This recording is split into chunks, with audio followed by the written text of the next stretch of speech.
Hello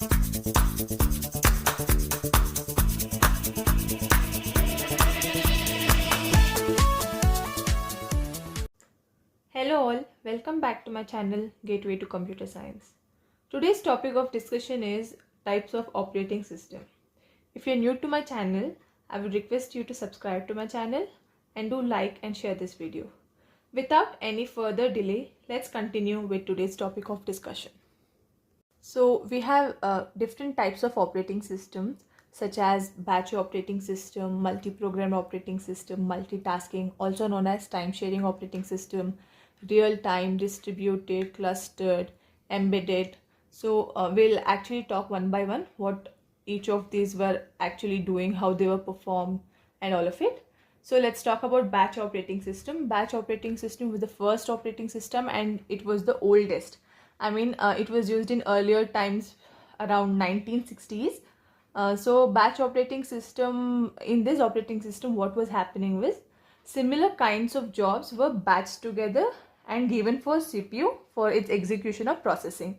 So then later on, after seeing the drawbacks of batch operating system, some changes were made and then all of these other operating systems came into picture. Now let's talk what was exactly happening in batch operating system. There would be the user would have to perform various jobs. For example, let's take user would have 4 jobs. In that, job 1, job 2 would be addition, job 3 would be subtraction and job 4 would be addition again.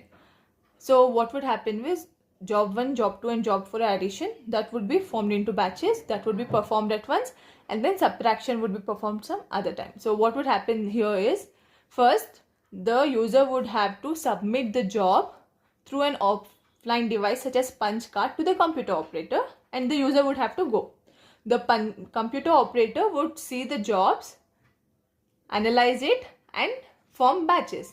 So because all of these jobs were performed in batches, right? So here job 1, job 2 and job 4 are addition. So they are same. So the batch of these addition jobs would be made and then execution would take place.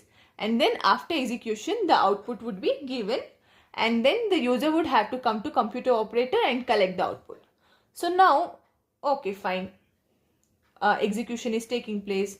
This job, this computer operator. What was the problem? You never know when the output will be coming. So what would happen is you will not have any idea when you will actually get the output. So it can be in some seconds, some minutes, some hours, some days, some months. So you don't have the clear-cut idea of when you would actually get your output. So that was a major drawback of batch operating system. So what would actually happen? Why would there will be any delay in output? What could be the possible reason? So that could be because of any interrupt in between, if there was any scheduling, if there was any input output processing, there would be any interruption. To understand that, first let's understand about time. There are 2 different types of times. One is CPU time, the other is input output time. So what happens is, like the process is under execution, it will be getting executed in the CPU. Then in between, if there is any input output operation to be taken place, if there is any interrupt to be taken place, then the CPU would go into the idle state. Then by the time the process executes and comes back to the CPU again, the CPU would be in idle state. So what would happen is, other processes which are in queue would not be able to execute this because the CPU, this process is still occupying the CPU space but has gone to the input output operation performance. So this was one issue with batch operating system.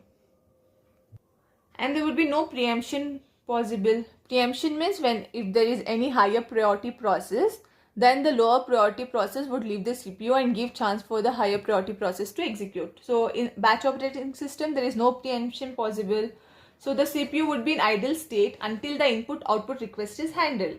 And this would require a lot of time, as CPU would be in idle state and there would also be uncertainty in result. You would never know when you will actually get the output. If the system would be in deadlock condition, then there are chances that you would never get the output as well.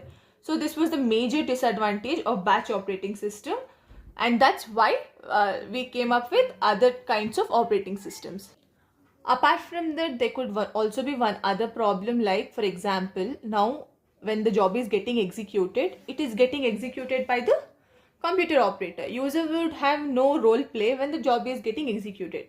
The user's job is to tell, I have this operations to be performed, and give it to the computer operator, and when the output will come, user will come and collect.